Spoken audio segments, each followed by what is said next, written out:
Hi, I'm Beverly. I remember the first time I realized I was so happy to have an emergency fund. We had a roof leak and we were waiting on the contractor to get to us. In the meantime, we had several days of torrential rain pour.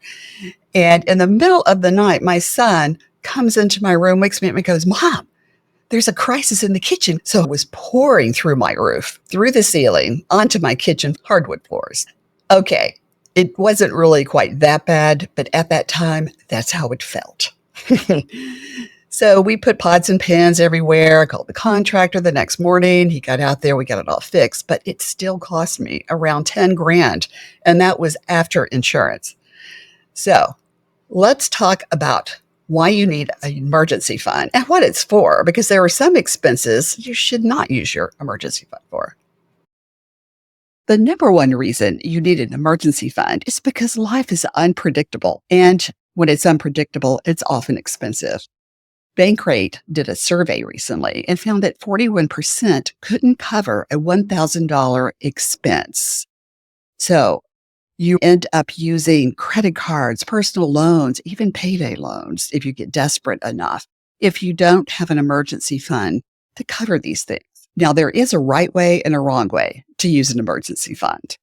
The right way is for something like a job loss or maybe a medical illness where, you lost work, or maybe you had a car accident and you have a big deductible to pay. Now, the wrong way is for something like a minor repair. I want you to keep that emergency fund for big things. Job loss, that's a big thing. That is emergency fund caliber stuff right there. Take the last 3 months and get an average of how much you spend. If you have an income that goes up and down, say you're a freelancer, independent contractor, self-employed, you might want to take 4 or 5 months. So now we know how much your monthly expenses are, and we can determine how many months of expenses you need to save in your emergency fund. So let's take a look at a handy chart that I put together just for you. I'm going to leave this chart up here while I'm talking so that you don't have to try to rush, or you might want to take a picture of it with your phone. The 4 factors are household, and that's the size of your household. Bigger the household, more expensive.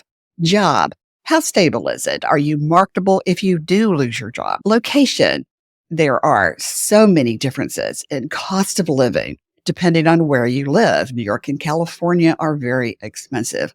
It's often recommended you have at least 3 months. If you've got a small household, a stable job, low cost of living, 1 or 2 incomes, and no kids, or maybe 1 kid, maybe 3 to 6 months is just right for you.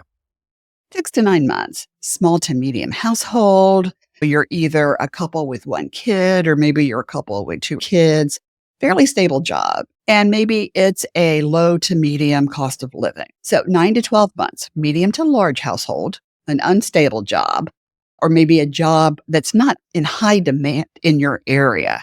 And now the wild card. The wild card is your emotions. How secure do you feel? If you're in a high cost of living area, you have 3 kids, and your job and your income is at such a high level, it will be hard to replace that. You need 12 months, to probably feel like you have peace of mind. And if that doesn't do it, have more. There is no rule that says you can't go over 12. You don't have to make any decision today. But think about it, because all of these things are interchangeable. They work together so that you can feel good and survive an emergency should it happen to you and your family. So where do you keep all this money? I want you to keep it in a high yield savings account, and you can research these online. Right now, they range from about 4.3 to 4.8% and up. I've seen some at 5. Do a little bit of research on Google. They're so easy to find, and you can find one that works for you. If you've got any questions at all about your situation and how much you might need, leave me a comment. I will respond. So thanks for joining me today, and I look forward to seeing you next time.